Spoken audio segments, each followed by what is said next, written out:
America, a Prophecy by William Blake. Preludium. The shadowy daughter of Athona stood before red Orc, when 14 suns had faintly journeyed o'er his dark abode. His food she brought in iron baskets, his drink in cups of iron. Crowned with a helmet and dark hair, the nameless female stood, a quiver with its burning stores, a bow like that of night when pestilence is shot from heaven. No other arm she need, invulnerable though naked, save where clouds roll round her loins, their awful folds in the dark air. Silent she stood as night, for never from her iron tongue could voice or sound arise, but dumb till that dread day when Orc essayed his fierce embrace. "Dark virgin," said the hairy youth, "thy father stern aboard rivets my tenfold chains, while still on high my spirit soars. Sometimes an eagle screaming in the sky, sometimes a lion stalking upon the mountains, and sometimes a whale I lash the raging fathomless abyss. Anon, a serpent folding around the pillars of Athona and round thy dark limbs. On the Canadian wilds I fold, feeble my spirit folds. For chained beneath I rend these caverns. When thou bringest food, I howl my joy, and my red eyes seek to behold thy face in vain. These clouds roll to and fro, and hide thee from my sight, silent as despairing love, and strong as jealousy. The hairy shoulders rend the links, free are the wrists of fire. Round the terrific loins he sees the panting, struggling womb. It joyed. She put aside her clouds, and smiled her firstborn smile, as when a black cloud shows its lightnings to the silent deep. Soon as she saw the terrible boy, then burst the virgin cry, "I know thee, I have found thee, and I will not let thee go. Thou art the image of God who dwells in darkness of Africa, and thou art fallen to give me life in regions of dark death. On my American plains I feel the struggling afflictions endured by roots that writhe their arms into the nether deep. I see a serpent in Canada who courts me to his love. In Mexico an eagle and a lion in Peru. I see a whale in the South Sea drinking my soul away. Oh, what limb-rending pains I feel! Thy fire and my frost mingle in howling pains. In furrows by thy lightnings rent, this is eternal death, and this the torment long foretold." The stern bard ceased, ashamed of his own song. Enraged he swung his harp aloft sounding, then dashed its shining frame against a ruined pillar in glittering fragments. Silent he turned away, and wandered down the vales of Kent in sick and drear lamentings.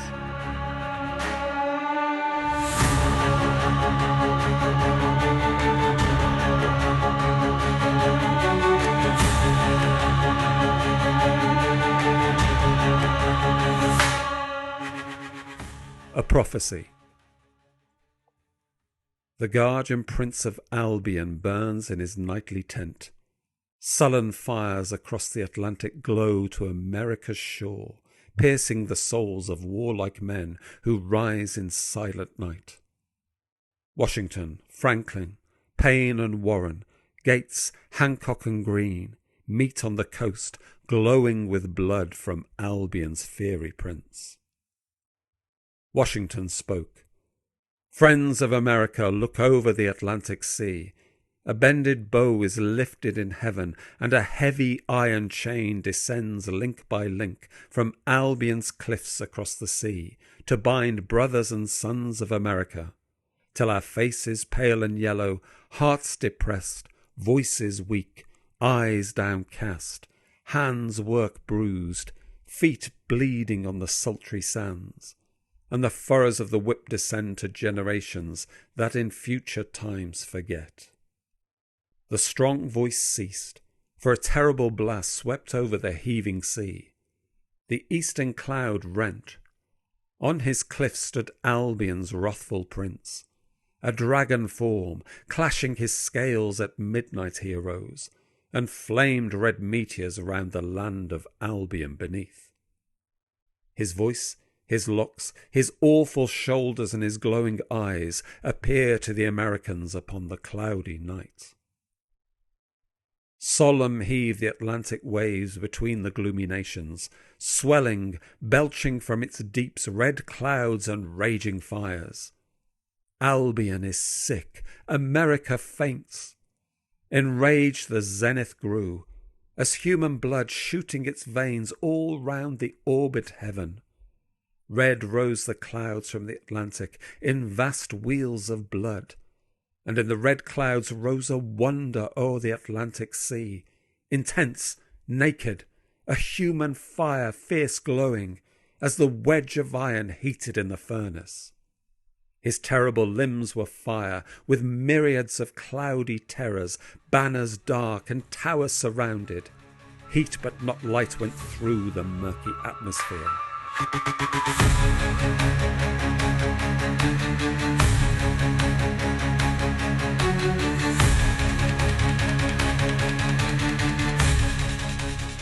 The King of England, looking westward, trembles at the vision.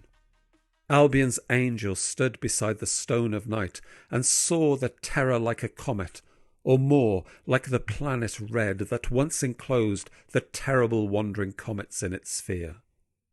Then, Mars, thou wast our centre, and the planets three flew round thy crimson disk. So ere the sun was rent from thy red sphere, the spectre glowed his horrid length, staining the temple long with beams of blood. And thus a voice came forth and shook the temple. The morning comes, the night decays, the watchmen leave their stations. The grave is burst, the spices shed, the linen wrapped up. The bones of death, the covering clay, the sinews shrunk and dried, reviving shake, inspiring move, breathing, awakening. Spring like redeemed captives when their bonds and bars are burst. Let the slave grinding at the mill run out into the field. Let him look up into the heavens and laugh in the bright air. Let the enchained soul shut up in darkness and in sighing, whose face has never seen a smile in 30 weary years, rise and look out. His chains are loose. His dungeon doors are open, and let his wife and children return from the oppressor's scourge. They look behind at every step and believe it is a dream, singing. The sun has left his blackness and found a fresher morning, and the fair moon rejoices in the clear and cloudless night. For empire is no more, and now the lion and wolf shall cease.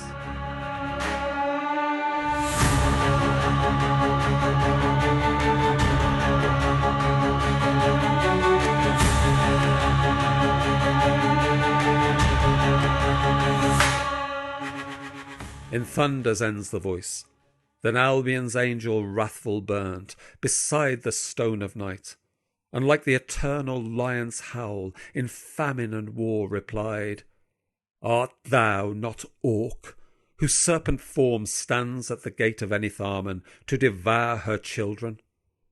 Blasphemous demon, Antichrist, hater of dignities, lover of wild rebellion, and transgressor of God's law, why dost thou come to angels' eyes in this terrific form?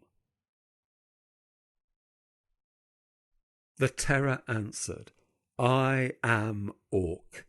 Wreathed around the cursed tree, the times are ended. Shadows past the morning gins to break, the fiery joy that Urizen perverted to 10 commands, what night he led the starry host through the wide wilderness. That stony law I stamp to dust, and scatter abroad to the 4 winds as a torn book, and none shall gather the leaves. but they shall rot on desert sands and consume in bottomless deeps, to make the deserts blossom and the deep shrink to their fountains, and to renew the fairy joy and burst the stony roof, that pale religious lechery, seeking virginity, may find it in a harlot and in coarse-clad honesty, the undefiled though ravished in her cradle night and morn. For everything that lives is holy, life delights in life, because the soul of sweet delight can never be defiled. Fires enwrap the earthly globe, yet man is not consumed. Amidst the lustful fires he walks, his feet become like brass, his knees and thighs like silver, and his breast and head like gold.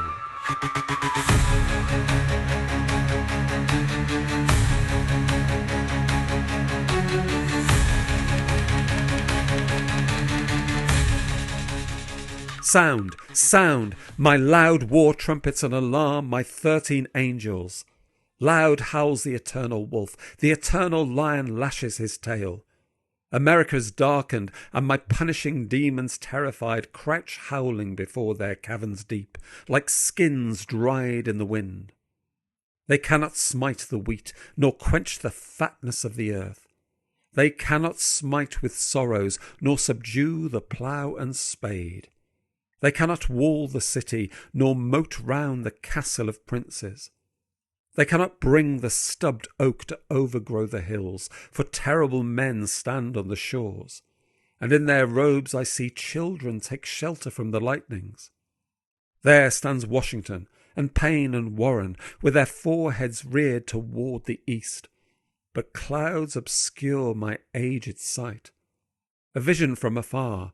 Sound, sound, my loud war trumpets, and alarm my 13 angels. Our vision from afar, our rebel form that rent the ancient heavens.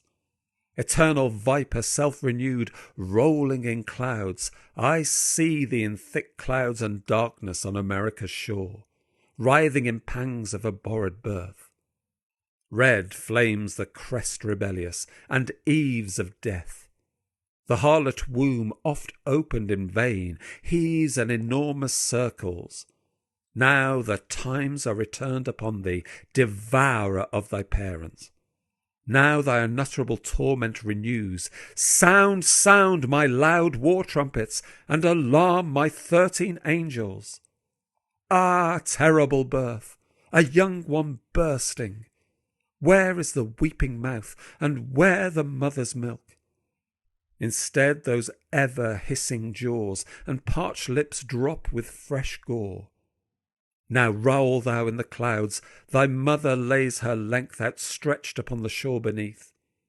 Sound, sound, my loud war trumpets, and alarm my 13 angels. Loud howls the eternal wolf, the eternal lion lashes his tail.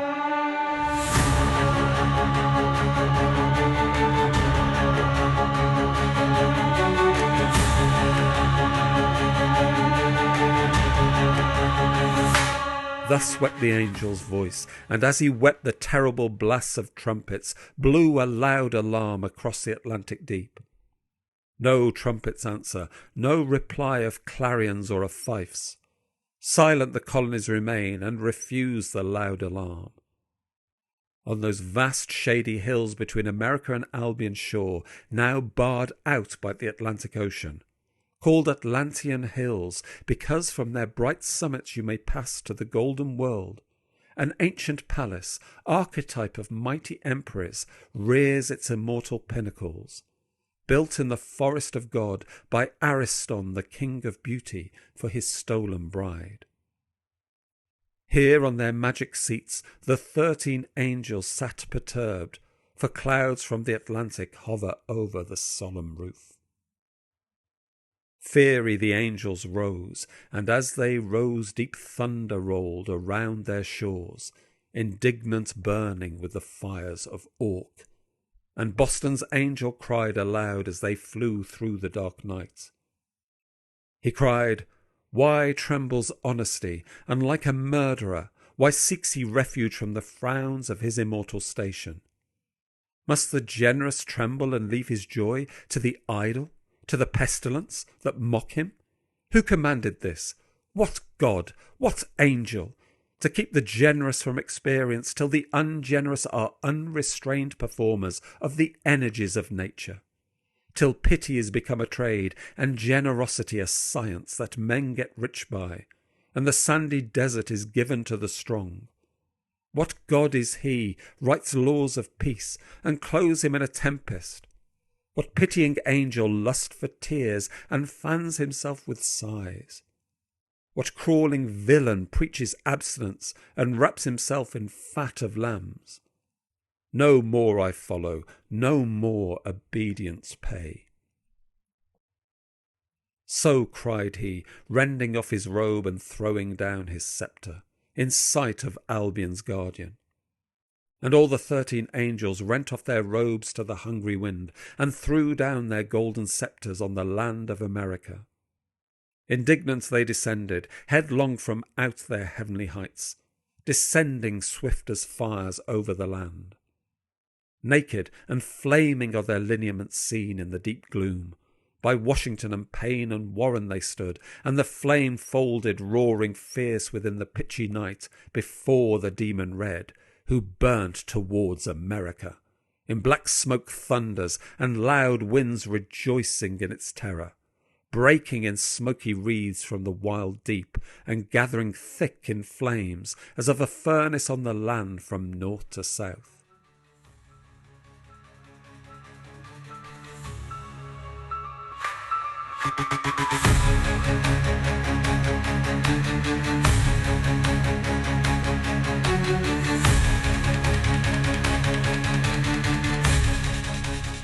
What time the 13 governors that England sent convene in Bernard's house. The flames covered the land, they rouse, they cry, shaking their mental chains, they rush in fury to the sea, to quench their anguish. At the feet of Washington downfallen, they grovel on the sand and writhing lie, while all the British soldiers through the 13 states sent up a howl of anguish, threw their swords and muskets to the earth, and ran from their encampments and dark castles, seeking where to hide from the grim flames, and from the visions of Orc, in sight of Albion's angel, who enraged his secret clouds opened, from north to south, and burnt had stretched on wings of wrath, covering the eastern sky, spreading his awful wings across the heavens. Beneath him rolled his numerous hosts, all Albion's angels camped. Darkening the Atlantic mountains, and their trumpets shook the valleys, armed with the diseases of the earth, to cast upon the abyss, their numbers 40 millions, mustering in the eastern sky.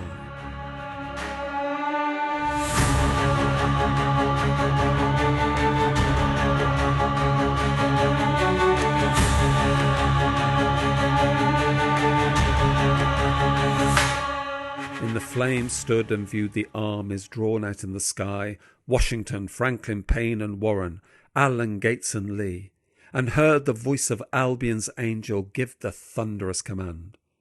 His plagues, obedient to his voice, flew forth out of their clouds, falling upon America, as a storm to cut them off, as a blight cuts the tender corn when it begins to appear.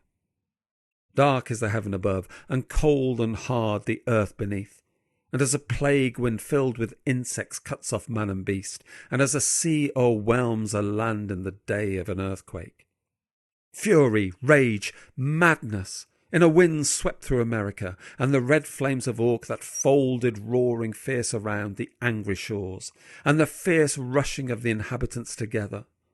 The citizens of New York close their books and lock their chests.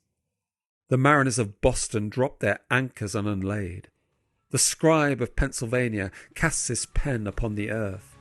The builder of Virginia throws his hammer down in fear.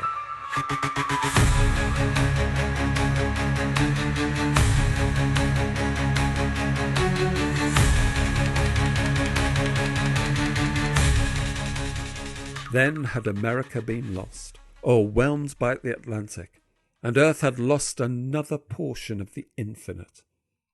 But all rushed together in the night in wrath and raging fire. The red fires raged, the plagues recoiled, then rolled back with fury on Albion's angel. Then the pestilence began in streaks of red across the limbs of Albion's guardian. The spotted plague smote Bristol, and the leprosy London's spirit, sickening all their bands. The millions sent up a howl of anguish and threw off their hammered mail, and cast their swords and spears to earth, and stood a naked multitude. Albion's guardian writhed in torment on the eastern sky, pale quivering towards the brain, his glimmering eyes, teeth chattering, howling and shuddering, his legs quivering. Convulsed, each muscle and sinew, sickening lay London's guardian, and the ancient mitred York, their heads on snowy hills, their ensigns sickening in the sky. The plagues creep on the burning winds driven by flames of Orc, and by the fierce Americans rushing together in the night, driven o'er the guardians of Ireland and Scotland and Wales. They spotted with plagues forsook the frontiers, and their banners seared with fires of hell, deformed their ancient heavens with shame and woe. Hid in his eaves, the bard of Albion felt the enormous plagues, and a cowl of flesh grew o'er his head and scales, on his back and ribs. And rough with black scales all his angels fright their ancient heavens.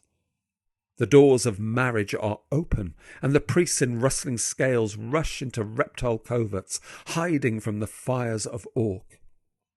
They play around the golden roofs in wreaths of fierce desire, leaving the females naked and glowing with the lusts of youth.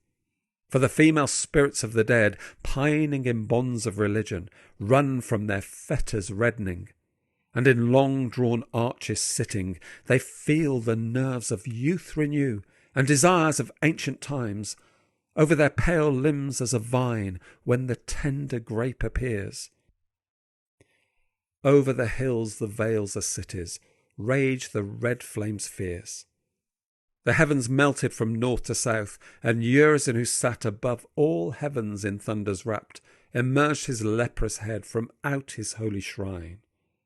His tears in deluge piteous falling into the deep sublime, flagged with grey-browed snows and thunderous visages, his jealous wings waved over the deep. Weeping in dismal howling woe, he dark descended, howling around the smitten bands, clothed in tears and trembling shuddering cold. His stored snows he poured forth, and his icy magazines he opened on the deep, and on the Atlantic sea while shivering. Leprous his limbs, all over white, and hoary was his visage. Weeping in dismal howlings before the stern Americans, hiding the demon red with clouds and cold mist from the earth, till angels and weak men 12 years should govern o'er the strong, and then their end should come when France received the demon's light. Stiff shuddering shook the heavenly thrones. France, Spain, and Italy in terror viewed the bands of Albion, and the ancient guardians fainting upon the elements, smitten with their own plagues. They slow advanced to shut the 5 gates of their law-built heaven, filled with blasting fancies and with mildews of despair, with fierce disease and lust, unable to stem the fires of Orc. But the 5 gates were consumed, and their bolts and hinges melted, and the fierce flames burnt round the heavens and around the abodes of men.